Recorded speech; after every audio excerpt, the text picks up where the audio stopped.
соҳаи сайёҳӣ ҳамчун василаи собитшудаи ҷалби сармоягузории дохиливу хориҷӣ, соҳаи таъсисдиҳандаи ҷойҳои нави корӣ, манбаи даромади аҳолӣ ва ғанигардонии буҷети давлатӣ маҳсуб ёфта, барои беҳтар намудани вазъи иҷтимоиву иқтисодии мамлакат бо шуғли пурмаҳсул таъмин кардани аҳолӣ ва баландбардоштани сатҳи фаъолнокии иқтисодии сокинони кишвар мусоидат менамояд. Бо ибтикори асосгузори сулҳу ваҳдати миллӣ пешвои миллат, президенти ҷумҳурии Тоҷикистон муҳтарам Эмомалӣ Раҳмон соли 2018 соли рушди сайёҳӣ ва ҳунарҳои мардумӣ ва солҳои 2019-2021 солҳои рушди деҳот, сайёҳӣ ва ҳунарҳои мардумӣ эълон карда шуданд. дар баробари ин ҳукумати ҷумҳурии Тоҷикистон барои таъмини рушди соҳаи сайёҳӣ ба сармоягузории дохиливу хориҷӣ имтиёзҳои зиёд муқаррар намуда, дар марҳилаи аввал барои таъсиси инфраструктураи соҳаи сайёҳӣ заминаҳои иқтисодӣ ва ҳуқуқӣ фароҳам овард. феълан аз ҷониби ҳукумати мамлакат стратегияи рушди сайёҳӣ дар ҷумҳурии Тоҷикистон барои давраи то соли 2030 қабул гардида, бо самар татбиқ шуда истодааст.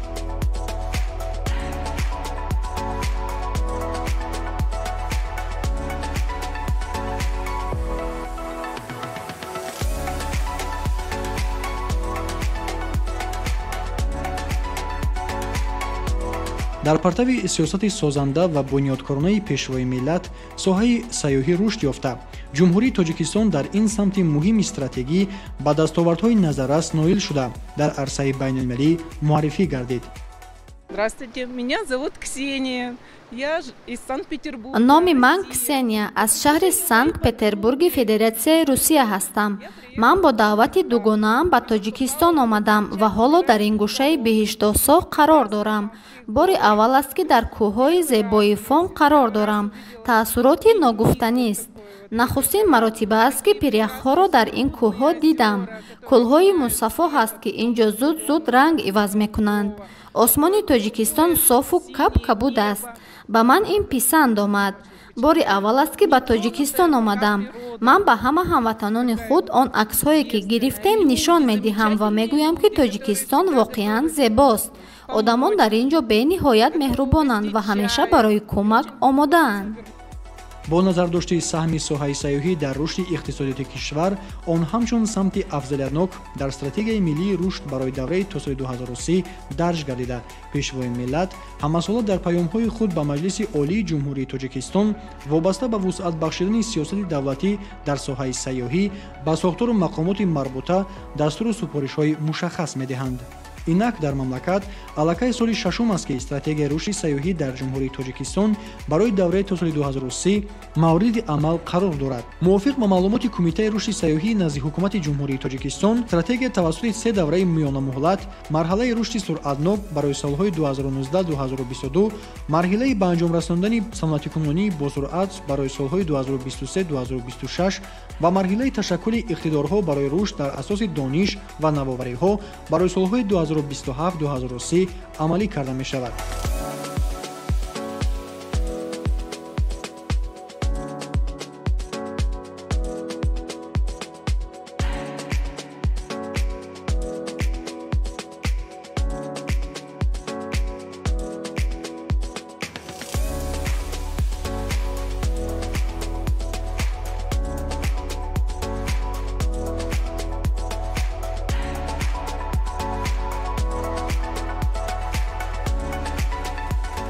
дар интиҳои соли 2022 марҳилаи дуюми татбиқи стратегия барои солҳои 2023-2026 аз ҷониби ҳукумат қабул карда шуд ва аз оғози соли 2023 марҳалаи дуюми амалишавии стратегия шурӯъ гардид.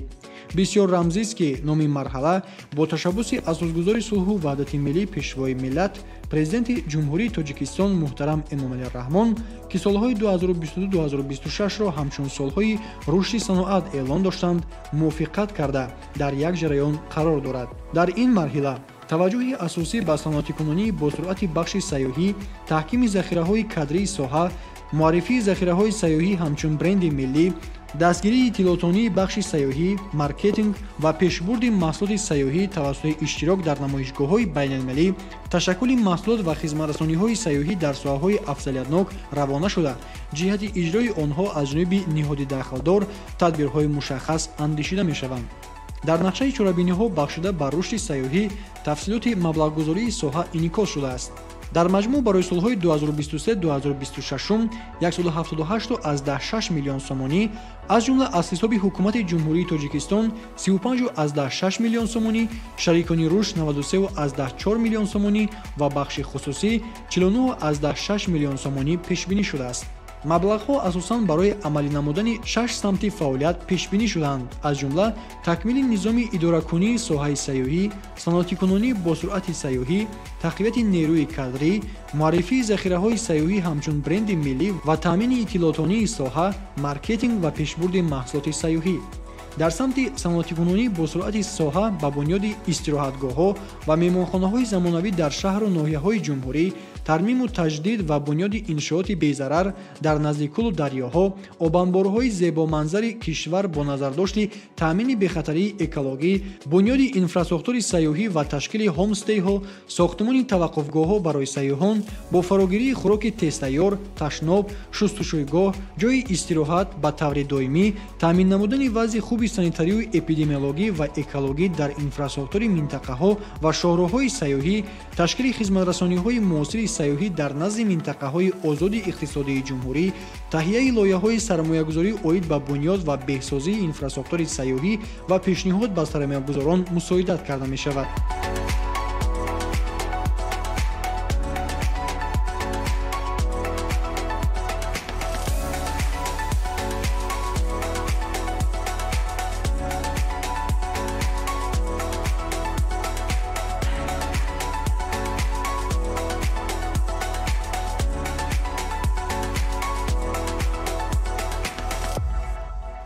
татбиқи стратегияи рушди сайёҳӣ ба монанди дигар стратегияву барномаҳои давлатӣ тавассути се сарчашмаи маблағгузорӣ, маблағҳои буҷетӣ, шарикони рушд ва бахши хусусӣ амалӣ шуда, тибқи дурнамо сайёҳӣ бояд ба яке аз бахшҳои калидии иқтисодиёти мамлакат табдил ёбад. тибқи стратегияи рушди сайёҳӣ дар ҷумҳурии Тоҷикистон, сайёҳии экологӣ, табобатӣ ва рекреатсионӣ, таърихиву фарҳангӣ, кӯҳнавардӣ ва шикор аз самтҳои афзалиятноки соҳаи сайёҳии кишвар муайян шуданд.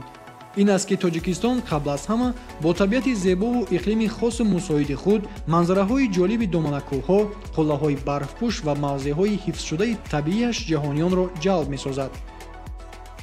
тоҷикистон барои ман хелописанд аст ва мо бисёр миннат дорем ки аз тарафи ширкати сайёҳӣ ба мо сайёҳати бехатарро барои мо ташкил намуданд ва мо аз он хурсанд ҳастем ки ба тоҷикистон омадем ва табиати зебои тоҷикистонро мебинем.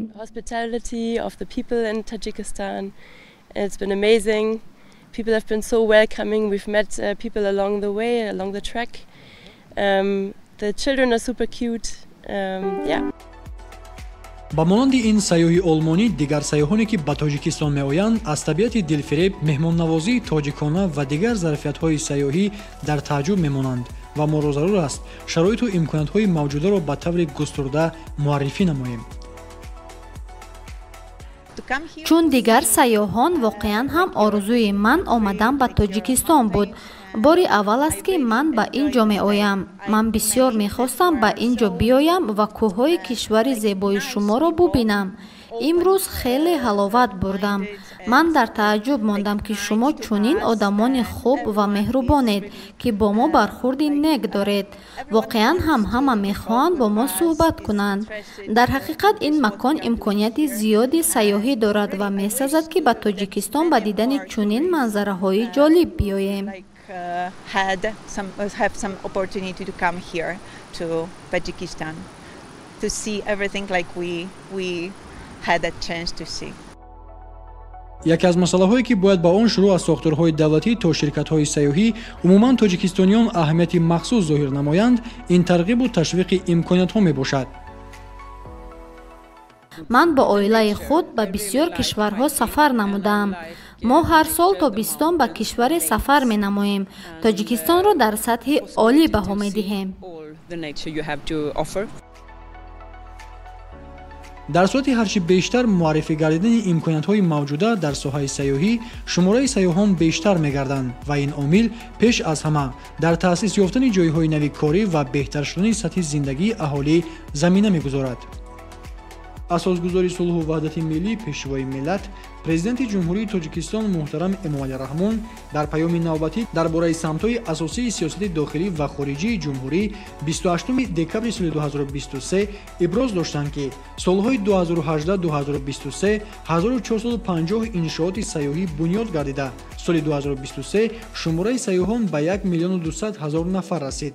вале бино ба таъкиди сарвари давлат имкониятҳои барои рушди соҳа истифода нашуда ҳанӯз хеле зиёданд. дар ҳамин ҳол тавре аз маълумоти кумитаи рушди сайёҳӣ бармеояд ҳиссаи соҳаи сайёҳӣ дар маҷмӯи маҳсулоти дохилии мамлакат 2.8% буда ҳамин нишондиҳанда ба ҳисоби миёна дар кишварҳои пешрафтаи сайёҳӣ 10% ташкил медиҳад. дар робита ба ин ва бо назардошти аҳамияти муҳим доштани рушди соҳаи сайёҳӣ дар таъсиси ҷойҳои навикорӣ ва бо ҷойи кор таъмин намудани аҳолии бекор вазорати меҳнат муҳоҷират ва шуғли аҳолии ҷумҳурии Тоҷикистон дар доираи афзалиятҳои муайяншуда ҷиҳати омодасозии кадрҳо барои соҳаи мазкур низ пайваста тадбирҳоро амалӣ намуда истодааст.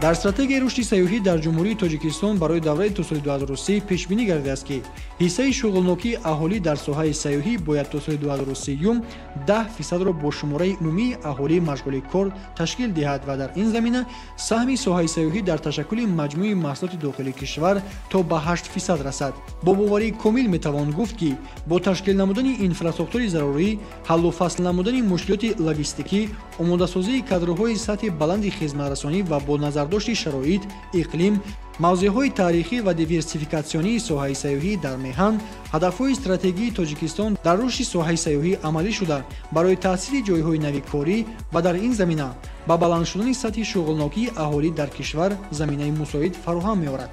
воқеан ҳам ҳоло захираҳои сайёҳии ҷумҳурӣ ба таври зарурӣ ва мувофиқ ба меъёрҳои муосиру байналмилалии сайёҳӣ истифода нагардиданд.